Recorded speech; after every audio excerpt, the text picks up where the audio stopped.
नमस्कार. That Goan ध्वनीमध्ये तुमचं सगळ्यांचं स्वागत आहे. शिक्षणाचा पाया म्हणजे ऐकणं. कुठलीही गोष्ट जर शिकायची असेल तर श्रवण करणे गरजेचं आहे, आणि श्रवण जर करायचं असेल तर कीर्तन ऐकणं गरजेचं आहे. आता कुठलंही लहान बाळ असलं तर तो कसं शिकतो? ऐकून. जे काही कानावर पडतं ते तो रिपीट करतो. आधी श्लोक, रामायण, महाभारत ह्या कथेने आम्हाला बोध शिकवले, पण आत्ताच्या जेनझी जनरेशनला फॅक्ट्स अँड फिगर्स पाहिजे.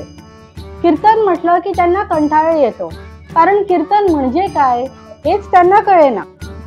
कीर्तनाकडे जेनझी पिढीला आकर्षित करण्यासाठी आज आमच्या सोबत तरुण आणि प्रभावी कीर्तनकार श्री मोहक बुवा रायकर डोंबिवली आमच्या सोबत आहे. नमस्कार. नमस्कार. दॅट गोवन ध्वनीतर्फे मी तुमचं स्वागत करते. पहिला प्रश्न माझा असा आहे की नेमक्या शब्दात तुम्ही कीर्तन म्हणजे काय हे आमच्या श्रोत्यांना सांगू शकतात? कसं आहे, आपल्याला भारताला संतांची परंपरा फार मोठी आहे. आपण आतापर्यंत अशी कोणतीही गोष्ट ऐकलेली नाही की संत बाकीच्या देशांमध्ये झाले. तर भारतात आणि त्यातल्या त्यात महाराष्ट्र या एकूण सगळ्या राज्यांमध्ये आपण जर सीमेचा आणि भूमीचा विचार केला तर संतांची परंपरा ही भारतामध्ये आहे, आणि संतांनी कीर्तन परंपरा ही जास्तीत जास्त प्रमाणामध्ये ती सुरू केली. ह्याचे जे नायक आहेत, ज्यापासून कीर्तन म्हटलं जातं, तर आपल्याकडे अनेक पद्धती आहेत, पठड्या आहेत कीर्तनाच्या. त्यातली जी नारदीय कीर्तन पद्धत आहे की ती आपल्याला नावातच समजते, देवर्षी नारद महाराज. तर देवर्षी नारद महाराजांच्या परंपरेनं चाललेली ही नारदीय कीर्तन सेवा, आणि हीच कीर्तन सेवा पुढच्या अनेक संत सत्पुरुषांनी आणली महाराष्ट्रामध्ये, भारतामध्ये.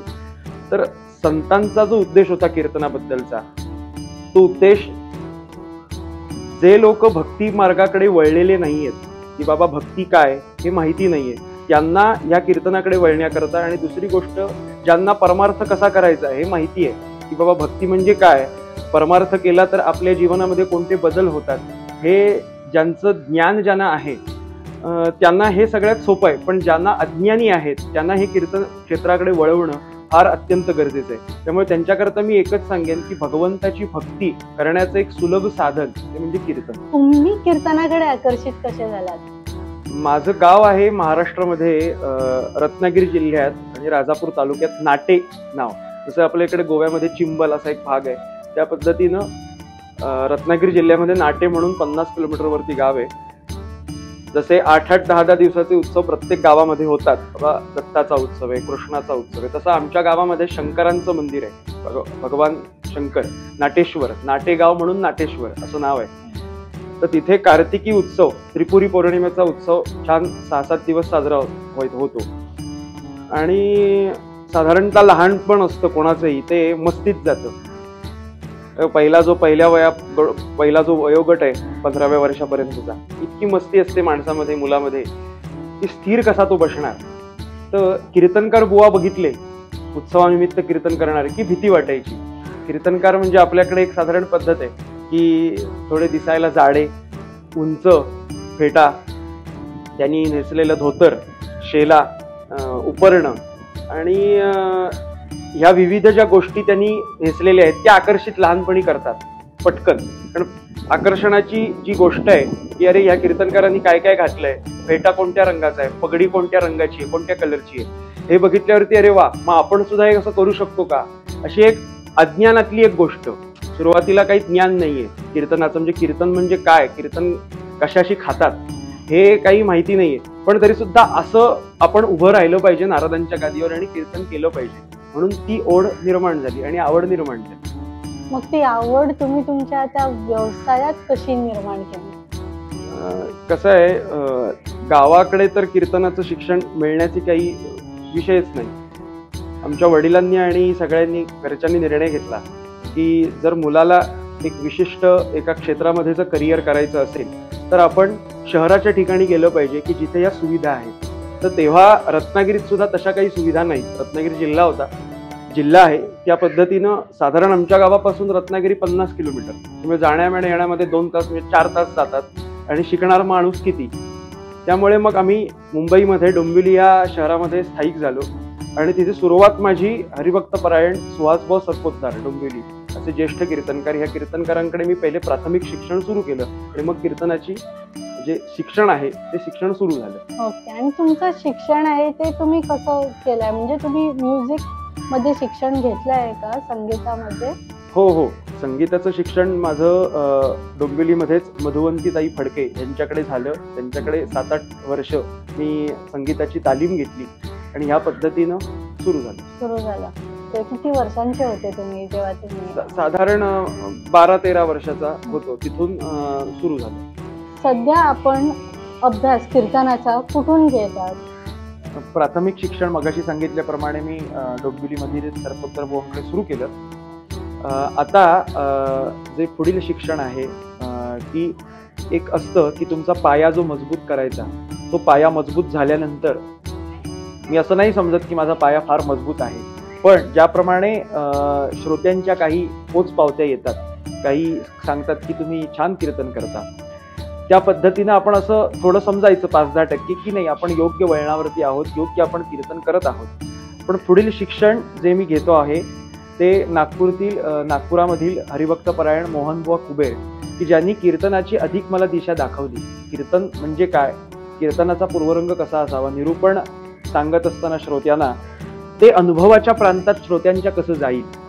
कारण असं असतं कधी कधी पुराणातले दाखले दिले की लोकांना असं वाटतं, श्रोत्यांना असं वाटतं की जे रामाच्या बाबतीत घडलं, कृष्णाच्या बाबतीत घडलं, ते आमच्या बाबतीत कशाला घडणार आहे, रामांच्यासाठी ते ठीक होतं, आमच्याकरता कशाला घडणार आहे, असं थोडंसं एक नकारात्मक गोष्ट येते. तर ती नकारात्मक गोष्ट येता उपयोगाची नाही. त्याकरता कसं निरूपण करावं, निरूपणाची बांधणी ज्याला म्हणतात, कशी करावी, हे मला कुबेरबुवांनी शिकवलं. या पद्धतीनं त्यांच्याकडे पुढील अभ्यास माझा सुरू आहे. तुमच्यासाठी कीर्तनाचा वैयक्तिक आणि आध्यात्मिक अर्थ काय आहे? असं आहे, संत सत्पुरुषांनी जो आपल्याकडे अर्थ ठेवलेला आहे त्याच अर्थावरती आपण पाऊल ठेवून पुढे जाणं हाच सगळ्यात महत्त्वाचा विषय आहे. संत सत्पुरुषांनी अर्थ काय ठेवला आहे या कीर्तनामध्ये, की भगवंताची भक्ती पोचलेली ज्या ज्या भागांमध्ये नाहीये, ज्या ज्या शहरांमध्ये, ज्या ज्या नागरिकांपर्यंत, श्रोत्यांपर्यंत कीर्तनाचा अर्थ किंवा कीर्तन भक्ती पोचलेली नाहीये, अशा ठिकाणी आपण कीर्तन सेवा करून की जेणेकरून त्याचा प्रचार प्रसार योग्य प्रमाणामध्ये होईल.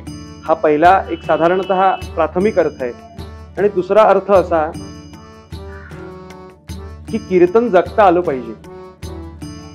एक काही ठिकाणी कीर्तन ॲज अ प्रोग्राम म्हणून बघितलं जातं, इव्हेंट, जसं आपण थिएटरमध्ये पिक्चर बघायला जातो, मूव्ही बघायला जातो, ह्या पद्धतीनं साधारण बघितलं गेलं जातं. तर कीर्तन हा प्रोग्राम नाहीये, मनोरंजनाचं ठिकाणं बरीच आहेत आपल्या देशामध्ये, पण मनोमंथनाचं जे ठिकाण आहे ते कीर्तन आहे. त्यामुळे हाच एक अर्थ आहे की कीर्तनातून जास्तीत जास्त लोक जोडली जावीत आणि स्वतःही काही भक्ती मार्गाचा ते प्रचार करतील आणि लोकांपर्यंतही पोहोचवतील.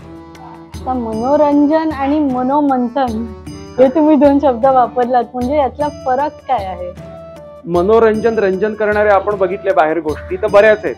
आज आपण मोबाईल ओपन केला, त्यामध्ये युट्यूब, फेसबुक, इंस्टाग्राम किंवा टीव्ही ओपन केला तर नाही ते बरेच प्रलोभनाचे विषय, प्रलोभनाची साधनं अनेक आहेत. आणि ज्याने रंजन माणसाचं होतं, बरेच टीव्ही सिरियल्स आहेत, माणसाला हसता येतं, अशा बऱ्याच गोष्टी आहेत. पण मनोमंथन म्हणजे काय, की बाबा माझा जन्म फक्त नोकरी, व्यवसाय आणि काही सकाळी 9 ते संध्याकाळी 7 एवढंच करण्याकरता झालाय का अजून कशा करता झालाय. भगवंताने मनुष्य देहाला निर्माण करून, आपल्या सगळ्यांना निर्माण करून एक त्याने अपेक्षा ठेवली की बाबा मी जन्माला ज्याला घातलंय त्याने किमान मला ओळखावं. तर ह्याचं मनोमंथन कुठे होणार, ते काही टीव्ही सिरियल्स, मोबाईल इथे काही होणार नाही, ते कीर्तनातूनच होईल. म्हणून मनोरंजन वेगळं, मनोमंथन वेगळं.